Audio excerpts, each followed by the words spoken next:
Bonjour, je m'appelle Stéphane Moriou, je suis entrepreneur, consultant et chercheur spécialiste du feedback. Le feedback est un formidable outil de communication, d'apprentissage et de performance. Nous devrions tous en mettre davantage dans nos vies. Êtes-vous prêts pour le challenge ?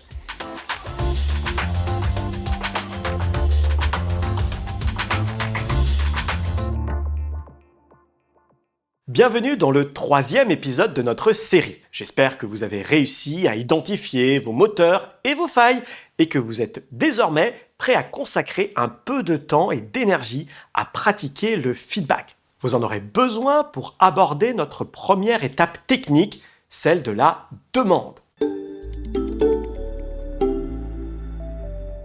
Une étude que j'ai menée en 2019 montrait que plus de 95% des gens interrogés estimaient que le monde serait un endroit un peu plus heureux si on apprenait à mieux donner et recevoir du feedback.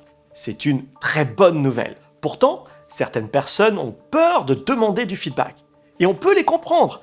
À force d'être jugés, comparés et critiqués, on finit par préférer le silence aux paroles qui blessent. Il est vrai aussi qu'un feedback, même positif, peut être difficile à entendre parce qu'il peut révéler un angle mort, quelque chose que vous ne saviez pas sur vous-même ou votre façon de travailler et qui vous obligera à vous remettre en cause.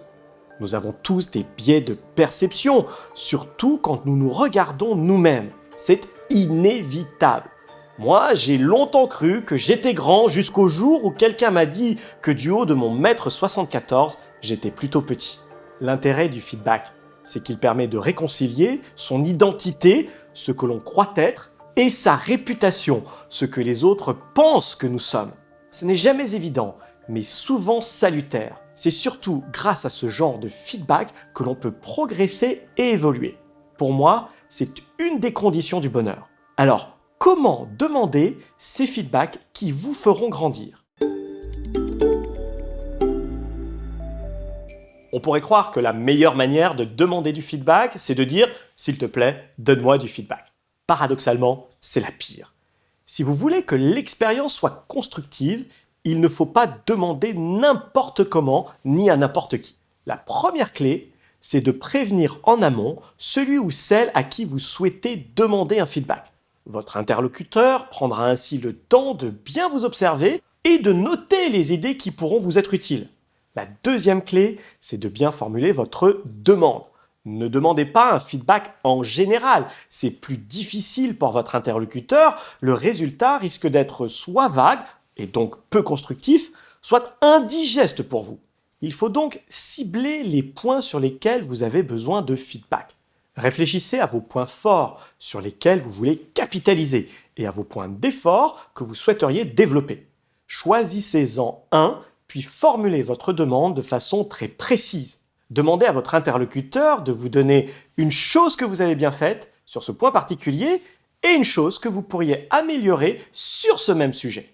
Ainsi, votre interlocuteur saura sur quel thème se concentrer et il n'aura que 2 idées à trouver. Et vous n'aurez que 2 idées à digérer, dont une positive. La 3e clé, c'est de varier ses interlocuteurs. On commence souvent par demander du feedback auprès de personnes en qui l'on a confiance. C'est une première étape. Il faut ensuite élargir le cercle et aller interroger des personnes qui vous apporteront des points de vue différents. C'est cette richesse de perspective qui vous permettra de trouver votre meilleure voie d'apprentissage. Enfin, parce que les apprentissages se font toujours pas à pas, je vous conseille de demander régulièrement du feedback de façon continue.